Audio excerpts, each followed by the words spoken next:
Would you turn with me to Mark chapter 13? Mark 13, and tonight we're going to just leave it open because we're going to kind of work our way through the entire chapter a little bit at a time. Thank you, Lord. Thank you, Lord.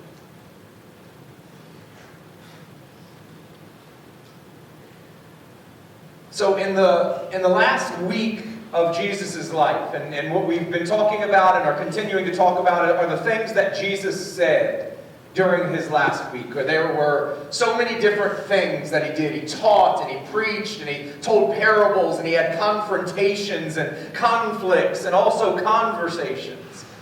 But in that last week, we talked so often about the things that he did, which matter. They're very important, but I think they need to be married also with the things that he said. And so in the last week of Jesus' life, on his way to the cross, he rode into Jerusalem on a donkey while the crowd sang Hosanna from Psalm 118 in fulfillment of the prophecy of Zechariah that basically was announcing him as the Messiah. Right? Like, that's what was happening no matter what anyone tried to say or or would now even try to say, is as Jesus sits on a colt that no one had ever sat on before and comes riding toward Jerusalem with people singing Psalm 118, one of the Passover Psalms. The announcement is very clear. This is the King. This is the Messiah. You can harden your heart, you can harden your mind, you can try to explain it a different way. But the truth of it is, this announcement is very clear. Jesus is Lord. Once he got into Jerusalem, he cleared the temple of all the business that was happening where prayer belonged. He cursed a fig tree and he told parables to and about the religious leaders. Last week we saw how the people were hanging on every word that Jesus said, and yet at the same time, the religious leaders were trying to find a way to use Jesus' words against him. Even though their motives were false, Jesus answered every one of their questions with truth. You know what? Every one of their questions was false. None of them were legitimate. None of them were righteous. None of them were sincere. And yet, Jesus didn't just shut his mouth and he didn't expose their hearts. Instead, what did he do? He answered all of their questions. And he answered them with truth. Even while they were trying to trap him, he was faithful to the work of coming to set them free.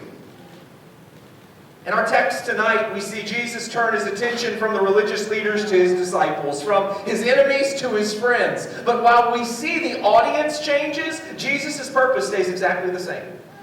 He is still setting people free, he's still there offering himself, and he's still preparing their hearts to hear and believe truth that they don't yet understand.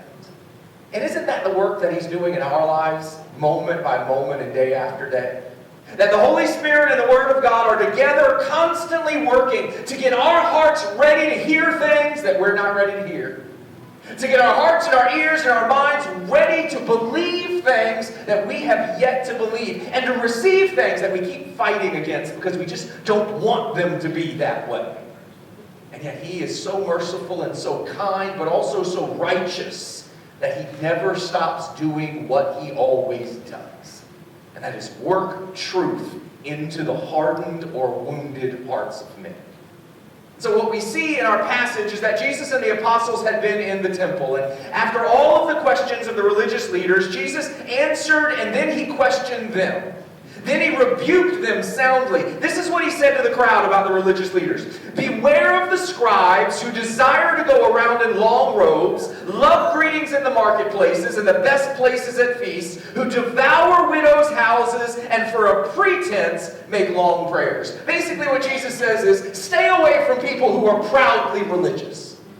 Stay away from people who use my name for their benefit. Stay away from people that are more judgmental than they are transformed. Beware of those people. But then again, He warns the very men that He's rebuking. It's almost like He can't help Himself. His mercy really does triumph over judgment. Because even when He's rebuking people, He can't help but offer mercy at the same time. And so even while He's rebuking them, even while He is confronting them, he warns them that these will receive greater condemnation. Jesus again shows us the heart of God. That rebukes are meant for correction, not condemnation. That warnings come from steadfast love, not fits of anger. That even where judgment is necessary, mercy is abundant. See, I think what we see in these speeches, in these conversations that Jesus has, I think that this is a picture of God that the Apostle Paul, who remember was a Pharisee, this is who Paul was. He was trained this way, this is how he lived, and this is the picture that he was painting when he wrote in Romans chapter 5, verse 20. Literally says, where sin abounded, grace overabounded. Right, like we say, and I think King James says it this way, where sin abounds, grace much more abounds. Which we understand, but I love the actual language, the literal language. So where sin abounds, grace overabounds. As the song says, His mercy is more. So let me ask us tonight, as we just first start to dip into this, to dive into this a little bit deeper. When you see sin, do you also know mercy? Like when you look around the world, when you look at your family, when you look at your coworkers, when you look at your community, when you look at our own leaders, and you look and you say, I see great sin, do you see even greater grace? Because that's what Paul said is present. That where sin abounds, grace overabounds. Are you and I willing to have the eyes to see what God is doing and what God desires to do? Are we willing to long for patience so that there could be salvation? Or are we like those who want the hammer dropped, not recognizing that if it drops over there, it has to drop at my house too? Are we willing to recognize that wherever sin is abounding, grace is overabounding? Because that's not saying anything about the lightness of sin. It's the greatness of God. Right? It's not trying to take sin lightly. It's trying to recognize that there is no level sin can reach that grace won't reach greater. Isn't that what we learned when the flood comes? He didn't just wipe everybody out. He said, but I'll save a family. I'll hold on to a righteous family. And I'll start all over again. Not because sin is greater than my grace, but because once again I'll prove my grace is greater than your sin. If it weren't the case, if it was the opposite, then there would have been no Noah. God would have started again with a brand new, fresh batch. That's what he would have done when he said he was willing to get rid of Israel and start over with Moses. And ultimately, what does God decide in that? What is Moses intercedes and God responds? And what is God's response? Their sin is great, my mercy is more. Their sin is abounding, but grace overabounds. As the people of God, one of our greatest callings, but I'll be honest with you, one of our neglected callings is to see grace even where there is sin. Isn't that what made Barnabas who Barnabas was? He went to Antioch and he didn't see that they're breaking our traditions, they're doing it wrong, they're this, they're that. He saw the grace of God. Because can I tell you what was happening with the Gentiles? They were breaking the traditions and they were probably doing it wrong. And yet rather than concentrating on that, he saw the grace of God at work. Are we willing to see where God is working? Because if we don't see where he's working, we cannot join him. And our calling is to join him, not remove ourselves from them. But to join him in what he's doing. Where sin abounded, grace overabounded. Before leaving the temple, Mark tells us at the end of chapter 12 that Jesus sat near the treasury and saw those that were giving their offerings. And I'm going to be real honest with you, this whole part makes me uncomfortable because just the idea of Jesus watching the offering plate is not exactly something that I'm real comfortable with. You guys know we don't even pass one because I'm so uncomfortable with it. And yet what we see is Jesus sitting at the temple watching people give their gifts. And it says that he saw many who were rich put in much. But then he saw one poor widow who put in 2 mites, which really does amount to just a few cents. She puts 2 mites in the treasury, and when Jesus saw it, he called all of his disciples, "Come here, come to me." And then he tells them, this poor widow has put in more than all those who have given to the treasury. For they all put in out of their abundance, but she out of her poverty put in all that she had, her whole life. In the middle of the last week of Jesus' life, his heart was still filled with such grace and such love and such mercy that he was marveling at a woman who put 2 cents in the offering. He was so invested in us that he did not allow what was happening to him get in the way of seeing the grace that was being poured out to and through his people. I want us to see this about Jesus. He knew that he was about to die. Let's take all of this into these passages that we're reading. In John 12, verses 27 and 28, which would have been spoken somewhere around the same time, this part of that final week of Jesus' life with the apostles, he said this to them, "Now my soul is troubled, and what should I say?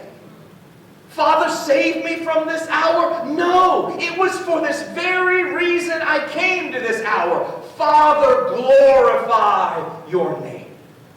Never forget this. Jesus felt the weight of what he was about to face. His soul was troubled. He felt the weight of it, and yet, in the middle of all that weight, he did not condemn his enemies. He tried to correct them. He took notice and even marveled at the faith of a poor woman, that even in her poverty, using his word, she still gave to God with thanksgiving. See the character of the man. Because in him you see the character of God, but also we see the character that we were called to live in. The character we were called to walk in. And how many times do I say, I can't be bothered. Do you know what I'm going through? I'm not interested in listening to you. Do you know what's happening in my life? Do you know what I'm about to face, what I'm going through, what I'm about to have to handle? And yet what we see in Jesus is, my soul is troubled, and yet I marvel in God's grace. My soul is troubled, but I don't want you to be lost. My soul is troubled, but I'm still here to be who I am and do what I was called and sent to do. I know we're concentrating on the things that Jesus said, but look at his heart with me. When he should have been consumed by himself, he was concerned with others. When he had every right to be selfish, he remained selfless. When he was being harassed, he continued to show compassion. He offered mercy to the exact same people who were plotting his condemnation. It's who he was, it's who he is, and it's who we are created to be. When we talk about being conformed to the image of the Son, about being like Jesus, this is what we're talking about. We're not talking about the miracles. We're not talking about healing the sick and raising the dead. That stuff will happen whenever he wants it to happen. But you and I being conformed to the image of Jesus, being transformed, going from being dead to being alive, this is what it looks like. It looks like selflessness and humility. It looks like submission and grace and mercy and love. It looks like not wanting anyone to get what they deserve, but that grace would overabound no matter how much I see their sin abounding. That's what it means to be like Jesus. It's about our character, not our actions. Because if our character doesn't change, our actions will mean nothing. Don't believe me? Then who are those who come to him on that day and say, Lord, Lord? Didn't we heal the sick and raise the dead and prophesy in your name? And he says, depart from me, you evildoers. For I have never known you. Which I take to mean you have never let me change. You have never let me transform you. You have never yielded to become like me. You just wanted to do the things about me that excited you. And so what do we have to do with all of this? We have to look at him. We have to look at who he is and how he lives and recognize again, his mercy is more. His compassions, they fail not. His love endures forever. That's what we've been given, so it must be what we choose to give. There's no one like Jesus. And if we're going to follow him, we're going to have to be different. To not just be different than everyone else, we're going to have to be different than ourselves. We're going to have to be different than we've ever been before. Everything Jesus did was for us so that we could be like him. Sometimes we have to look deeper into what he actually did so that we can see more clearly who he is. Because again, what good is it for me to do the actions of Jesus if I have not become like the character of Jesus? If God looks on the heart, it doesn't matter if I raise the dead if my heart stays turned toward myself. And so it's not just about knowing what he did. It's not even just about knowing what he said. It's looking closely at who he is and what he's dealing with in the middle of all of these things. In Mark 13, it begins with Jesus and his disciples leaving the temple. And so it says that as they were leaving the temple, that one of his disciples said to him, "Teacher, see what manner of stones and what buildings are here." Now, the temple at the time was impressive. It is said that it was a 35-acre complex, and that some of the stones that surrounded the complex were said to have weighed as much as 100 tons. The buildings were made of marble and they were covered in gold. It wasn't just beautiful, it was breathtaking. Herod's temple was said to be one of the 7 wonders of the world at the time. It was impressive. And so while we can understand why this disciple would have been impressed with the temple, we have to also recognize that his statement is a little bit strange. Because no matter who this man was, it wasn't like this was the first time he saw the place. Don't forget, we talked about this some weeks ago. Don't forget that God had implemented 3 pilgrimage feasts every year. 3 times a year, every man of Israel was supposed to go to Jerusalem, to the temple, to rightly worship and to rightly celebrate. So there would have been no Jewish man that was following Jesus that was seeing the temple for the very first time. So while it was impressive, it's a little strange that all of a sudden, in the middle of all this, somebody would say, "Jesus, look at the temple. Look how beautiful this whole place is." Michael Card wrote in his commentary on the book of Mark that this disciple's comment seems like an attempt at small talk, and seems like it might even be an effort to try to distract Jesus from all the heaviness of the moment that he was facing. And that sounds a bit right to me, right? Jesus has argued with the Pharisees. They are actively trying to kill him. He has turned over the tables in the temple. He is feeling the weight of everything. And it's almost like one of Jesus' friends wanted to lighten the mood a little bit and ease things up just a little bit and said, "Jesus, take a look at the temple. Look how beautiful it is." Have you ever noticed how often we do that? Have you ever noticed how we feel the need to break the tension of the moment or lighten somebody's mood? I think we're afraid that the weight might break us. The problem is sometimes we don't realize that the weight might be the very thing that God's going to use to change us. That we need to be broken. We forget sometimes that he won't crush us, but he will break us, because the reality is we all need to be broken. And so sometimes the very weight we're trying to push off is the weight that he keeps piling on. Because until we feel it, until we let him have his way and let it do the work that needs to be done, we're going to stay less than we know we're meant to be. And so a lot of us continue struggling because we keep pushing the weight away. Because we keep saying, "Take that thing, that's not for me, I don't want that, I don't need that, I don't like that." And we want the mood lightened, and he's trying to actually heavy it up a bit. Because most of us need to learn to carry more weight, or we're never going to get any stronger. Now, I know what we just sang, and I'm not trying to be contradictory, but sometimes rather than lifting our load, Jesus is teaching us that he's carrying it with us. That rather than using his power to make things easy, he uses our weakness to teach us the perfection of his power. See, we have talked about it recently, but rest isn't when the weight is removed, it's when the tension is relieved. You hear the difference? It's not when the weight is taken away. It's not when things finally get easy. It's when the fear and the worry and the anxiety start getting pushed off. It's when I can hold the weight and not carry the worry. When I know who carries the load with me. And so while I can say, "Lord, this is heavy," but at the same time I can say, "Thank you that I'm not carrying it alone. Thank you that this is not my burden to bear. Thank you that this is not my responsibility to fulfill or accomplish or carry it the whole way. That this is my opportunity to learn that not only am I stronger than I thought I was, but you are carrying the lion's share of the weight anyway. And so if you gave me a little to carry, it's because you knew I could carry this little bit. Because you're faithful to carry the rest of it all the way through." Jesus said, "Come to me, all you who are weary and burdened, and I will give you rest." But let's hear clearly. I know this, we've talked about this recently, but let's hear clearly again. Where does the rest come from? "Come to me, all you who are weary and heavy laden, and I will give you rest." That's not the end of the statement. Right? That wasn't the end of the conversation. conversation, that's the way, like that's where the t-shirt ends. That's where the sign ends, right? That's where it ends. That's where I want it to end. I came to Jesus and I got rest. But he tells us where the rest comes from. Take my yoke upon you and learn from me, for I am gentle and humble in heart, and you will find rest for your souls. He doesn't say, come to me, you weren't made to carry that anything. He says, come to me and learn to carry the right thing.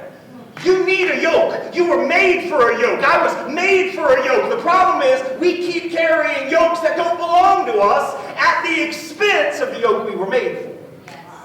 So no wonder we get worn out. No wonder we get broken down. We're carrying the wrong load, and we think the answer is to be unloaded, but it's actually to be loaded with the right thing. The rest isn't in what he takes off of us, but what we put on and what we learn from and learn to believe about him. The rest is not trouble being over. It's when I am confident that God is with me, that he is for me, that he is in this, that he is working, because in all things at all times, he is in control.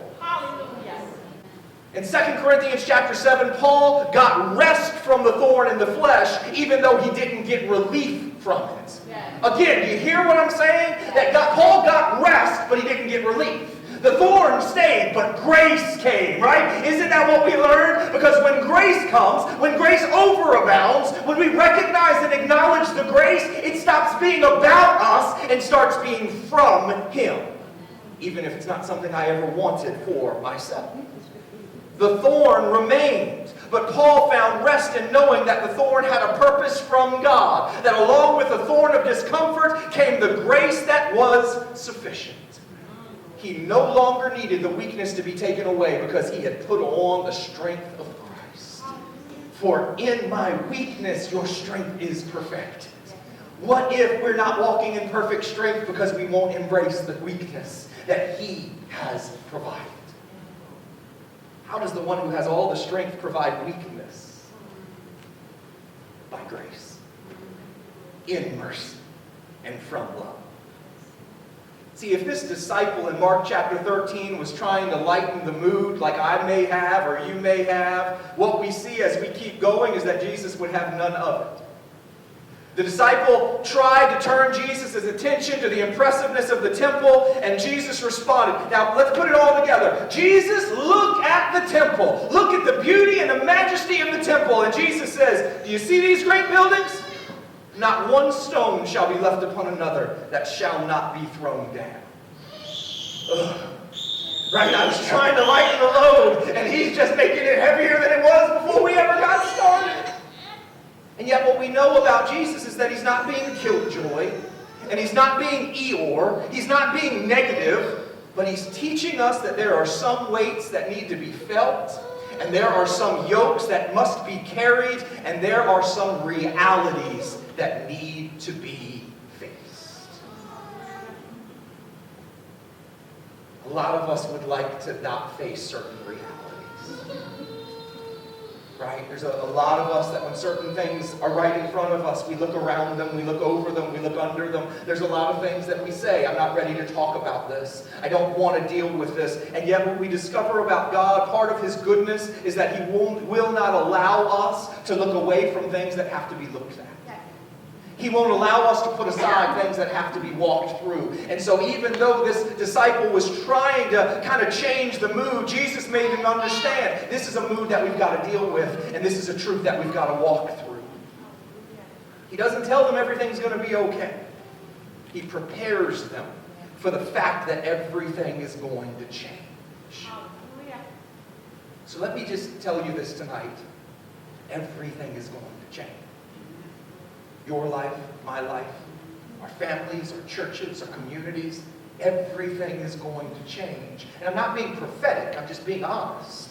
Everything is going to change because it has to, because it needs to. Because for God to do what God says he's going to do, everything has to change. Isn't that again why we are being transformed? We are being sanctified. We are being redeemed. Everything has to change. So before you start looking at your life, let's keep looking at the example Jesus gives. Can you imagine the emotions of the disciples? Jesus had been trying to prepare them for his death, which was a reality that they seemed to try to ignore. And so now he tells them that at some point, not only is he going to die, but the temple would be destroyed. And I know that doesn't mean a whole lot for us, because we try to always make things about us so that we can understand them better. Listen, there's nothing that we can grab hold of to make us understand what it meant for the temple to be destroyed. Nothing. It's not our churches falling down. It's not our freedoms being lost. The temple was the presence of God.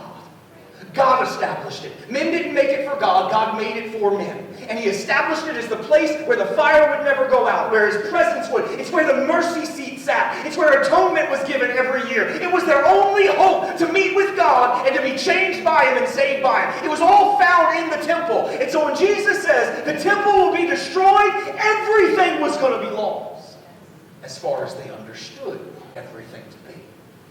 And so I don't think there's anything that we can equate with this, but what we have to grab hold of is just how heavy this statement was. As impressive and beautiful and purposed as the temple was, what Jesus was teaching us is that it was also temporary. And so I'll ask you this, what is it? What is it temporary?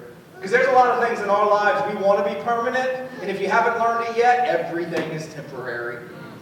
Have you noticed that there's even only one relationship that is lifelong? The only relationship we covenant toward for our entire lives is marriage. Even our children, they're supposed to leave us and cleave to their own spouses. Everything is temporary, and yet there are so many things that we cling to and cleave to and hold on to because we can't imagine life without this the way that I think it should be. But I'm here to tell you tonight that if the temple needed to be destroyed, so does everything else. It serves its purpose, and then it is set aside. In fact, by the time this passage is over, Jesus says that heaven and earth even will pass away, but his words will by no means pass away. That means that everything other than the word of God is temporary. Listen, it can be purposed and planned, it can be made by God and blessed by God, but it's all only meant to point to God. And when it is finished, its purpose, it must be finished, and we must be finished with it. Even Jesus said even about the law. He said, I did not come to condemn the law, but to fulfill the law. But can I tell you something? Whether condemned or fulfilled, it's finished. Right? When something's fulfilled, I don't carry it around anymore. How many used up gift cards you got in your wallet? You might have a few until you try to use them again and you get all confused and then you'll say, I got to throw all these things away. When it's fulfilled, it's finished. And I don't want to step on toes, but there's some fulfilled stuff in our lives we need to be finished with.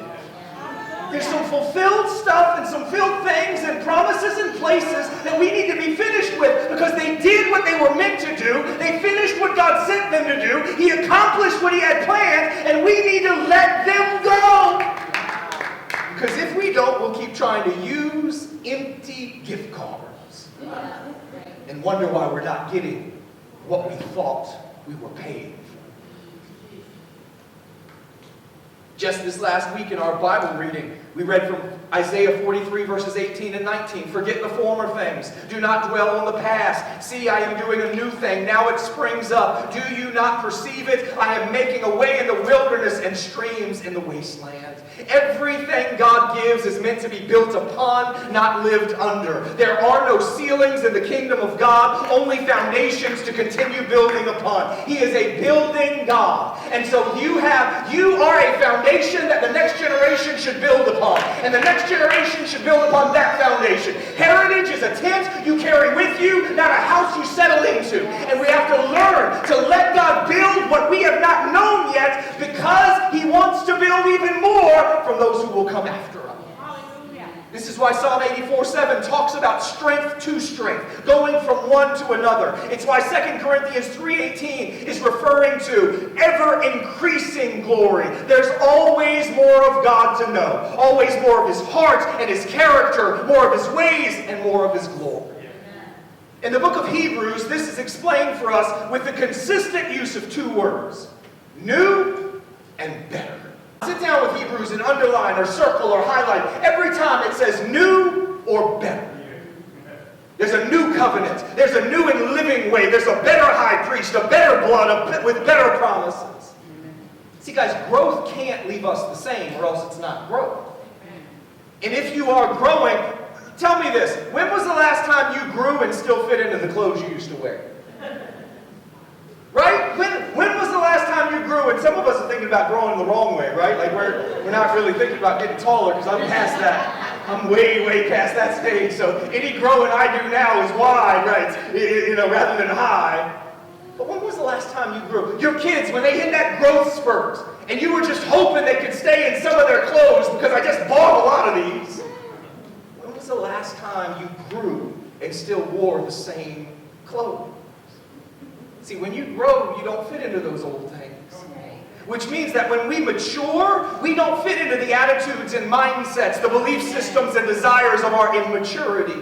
I'm going to speak figuratively for just a second, but if the temple doesn't get torn down, we're never going to move away from it. We're never going behind the veil unless the veil gets ripped open. We're going to stay the same because that's who we are. And we're going to try to sprinkle in some of the new, but we like the old and we're comfortable in the old, and the old fits the way I want it to fit. And the reality is, if temples don't get torn down, we stay the same. And we try to convince ourselves that we're different, and yet the reality is there's nothing different about us. Some of us have tolerated, accepted, and even embraced immaturities that Jesus died to destroy. Sometimes we only think about sin. Let's move past sin for a little while and talk about immaturity. Because He came to mature us, to make us perfect, which means complete and lacking nothing. And so you may say, well, I'm not living in sin, but are you maturing? Because if you're not maturing, it's almost the same as living in sin. You're still stunted. You're still not growing. You're still not becoming what you were meant to be. And so there's a lot of us who are living in immaturities because we have tolerated them. We won't ever be who God says we are if we're unwilling to let go of what we've always been. Often it's not the immaturity that grips us. It's often us who's just gripping onto the immaturity. If the temple that God established had to be torn down for the new covenant to be fully established and embraced, then there are a lot of things in our lives, in our hearts, in our identities, in our traditions, in our churches, and our families that must be torn down for the new covenant and new identity to be established in us. Part of Jesus' beauty is that He will not remove weights that He's using to work His will in us.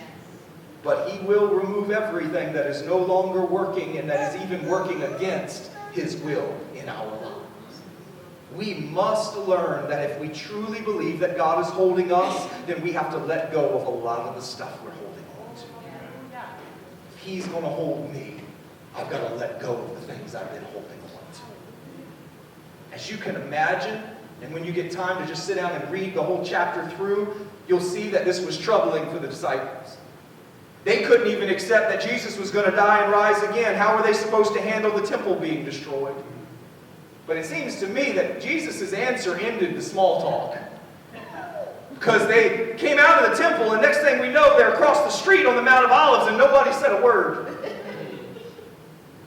And then finally, Peter and James, John and Andrew, Jesus' first disciples, they met with Jesus privately, and they asked Him two questions. When will these things be? And what will be the sign when all these things will be fulfilled? The first question, when will these things be, refers to the destruction of the temple. And that was the issue at hand. The news they had heard, the thing that was troubling their hearts. That's the question that Jesus was answering first and foremost. I understand that Mark 13 and Matthew 25 are almost always used to figure out the timing and the understanding of the return of Christ. But I've got to be honest with you, that's not what Jesus was talking about. He was answering a specific question to a specific group of people. His first answer was an instruction. Take heed that no one deceives you. For many will come in my name, saying, I am He, and will deceive many. Again, his first answer is an instruction. He says, watch out, be careful, take heed, see to it that no one deceives you. See, part of our struggle is this. Unexpected trouble has a tendency to shake everything in us. Right? We've all had it. We've all gotten the phone call that changed everything. All of us. We've all been in that moment, and unexpected trouble shakes us. But why it shakes us, or the beauty of it shaking us, is it can shake off a lot of stuff that doesn't matter. It has the ability to show us the places we've invested where there are no returns on those investments. It has the ability to show us what matters and what we need to make matter less. And so Jesus was warning them that when things started to shake, to hold firm to what they knew to be true. They knew Jesus. So he warned them, don't settle for less than me. Don't let anyone pretend to be me, speak for me, or take you away from me. And so we go back to it again, what we go back to so often. What do you know to be true? The scriptures say that God has proven that he is good, and he is faithful, that he is present and patient, that he loves us with an everlasting love. And so I challenge you, when everything shakes, hold on to those things that can't be shaken. When everything is falling, hold on to that which cannot fall apart. Remember who you know God to be, even when you don't understand what's going on around you. Hold firm to who God is. Even when we don't understand his ways, we are fully capable of trusting his heart, of trusting his character, because that's the one thing that can't be shaken and won't be changed. Jesus said, we know a lot of these things. He said that there would be wars and rumors of wars, that nation would rise up against nation and kingdom against kingdom, that there would be earthquakes, famines, and troubles. He called those things the beginning of sorrows. But the most important piece to all of this is what Jesus said at the end of verse 7. He says this, for such things must happen. So let me ask you, where have you heard that before? Those that have been in Revelation, it's been a while. But haven't we heard that exact statement multiple times in the book of Revelation? Revelation chapter 1, verse 1. The revelation of Jesus Christ, which God gave to show his servants the things that must soon take place. Then again in Revelation chapter 4, verse 1, when the letter shifted from messages to the churches to a vision of heaven, it says this, after this I looked and behold, a door standing open in heaven, and the first voice which I had heard speaking like a trumpet said, come up here, I will show you what must take place after this. See, Jesus was the voice that John was hearing. So he said to the apostles, and he uses the same language later in the book of Revelation, that these are the things that must happen. So I want us to say, rather than us trying to draw a line and say, see, it must be the same thing. No, it's just the same voice. So here's the question. What does it mean when Jesus says, this must happen? It's not God telling us the future. This is not a prophet. This is God. It's him telling us what he's going to do. It's him showing and revealing his sovereignty, his control over all of these things. He's not saying this is what the enemy's going to do, or this is what the world's going to do, or this is what the king's going to do. He's saying, this is what I will do, because all of this is in my hands. This is what must happen, and so you can trust that when you see it, it's me in the middle of it. He's revealing his will, and he's revealing his work. I guess you could say he's prophesying, but to me prophesying needs a middleman. A prophet is someone who hears from God and speaks for God. This is God himself. But even if you want to call it prophecy, let me remind you of what 1 Corinthians 14:3 says about prophecy, because we don't use it rightly most of the time. It says, but the one who prophesies speaks to people for their strengthening, their encouraging, and their comfort. That's the purpose of prophecy. It is a threefold purpose. Strength, encouragement, comfort. If you're not receiving those three things, it's not prophetic.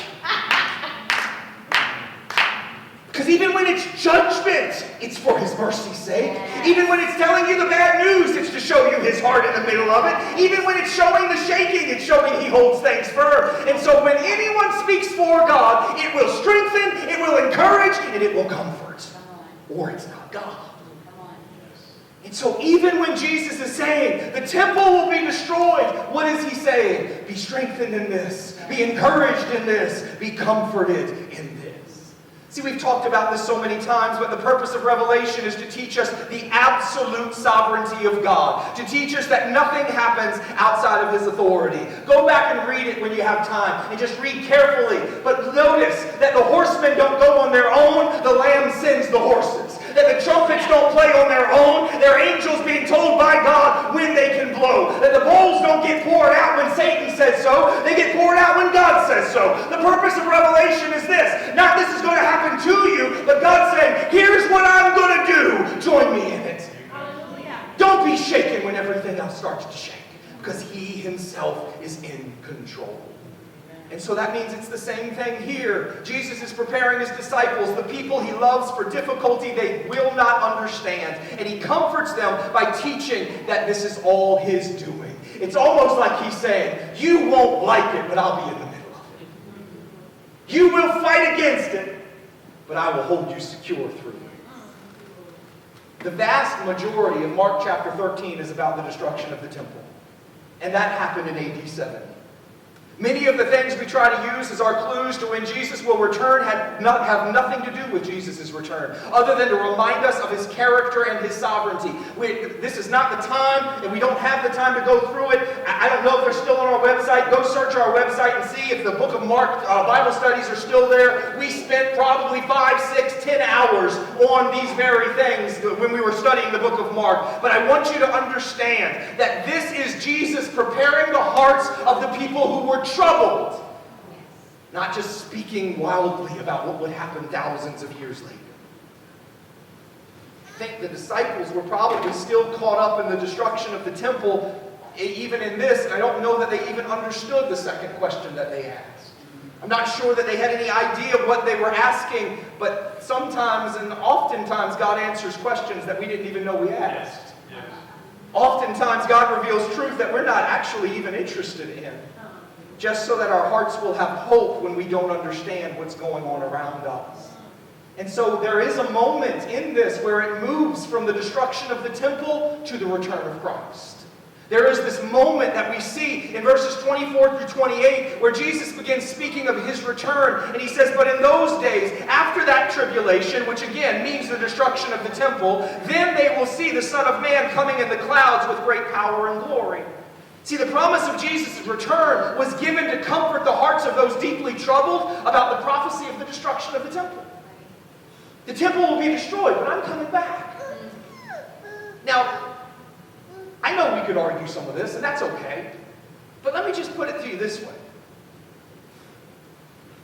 This passage has been thoroughly explored for clues and hints about when Jesus will return, even though in this passage Jesus Himself said, nobody, not even me, nor the angels. No, and here's part of our problem with our understanding of this passage.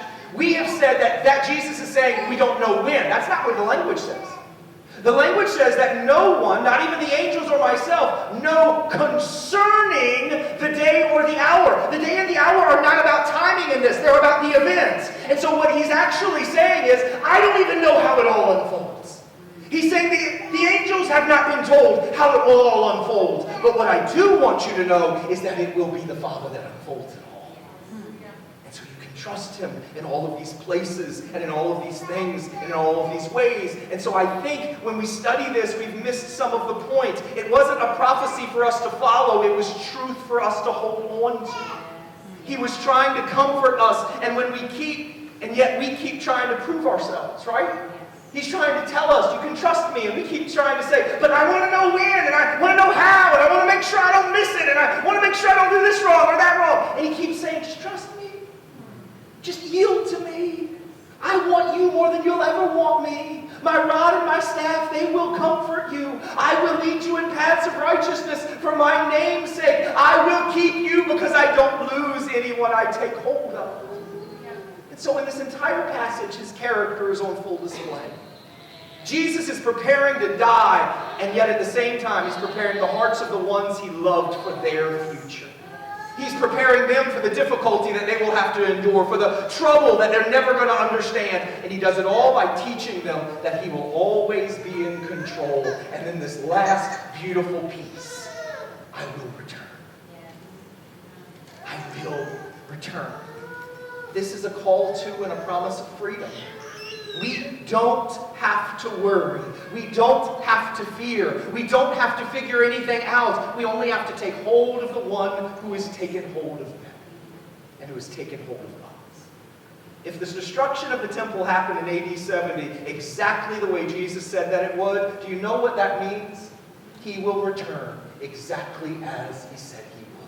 Hold on to it. Trust it. Believe it. But in the meantime, live. Live in obedience and faithfulness. Pour yourself out until he returns to take hold of everyone. And so I'm going to just ask one last question about all of this tonight, and then we're going to pray.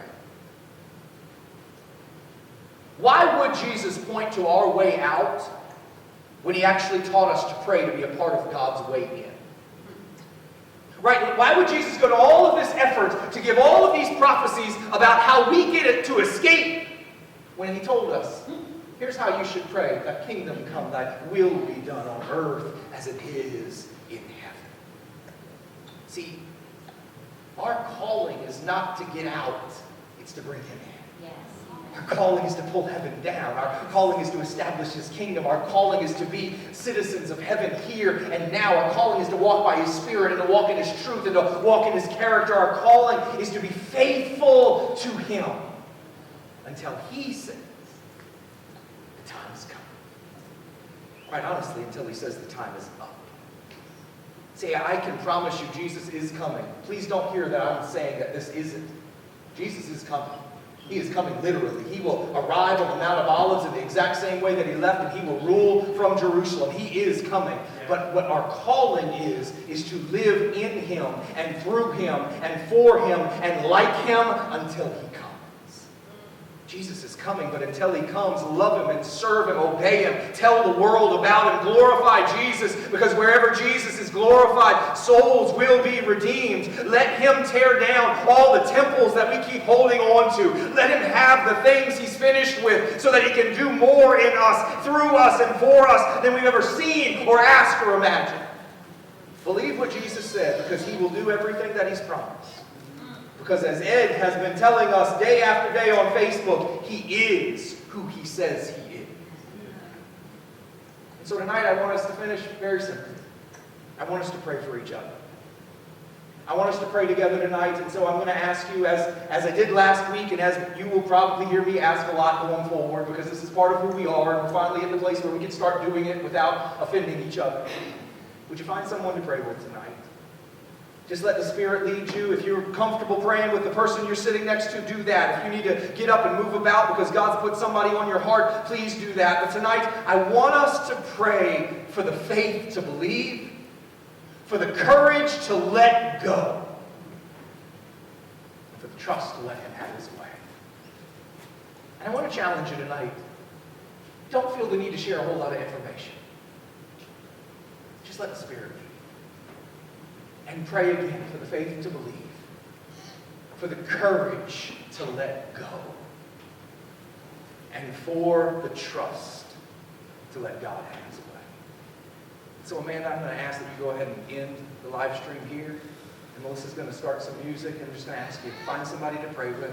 Pray together. When you're done praying, feel free to go to the foyer and have your conversations. And if you need to move about and pray with a few people, let the Spirit lead. But there are probably some temples in a lot of our lives that it's time for them to come down. Not because they did anything wrong, but because they did their job. And God now wants to do abundantly more than he's ever done in us. Thank you guys. Enjoy and find someone to pour God's Spirit out upon before you leave here tonight.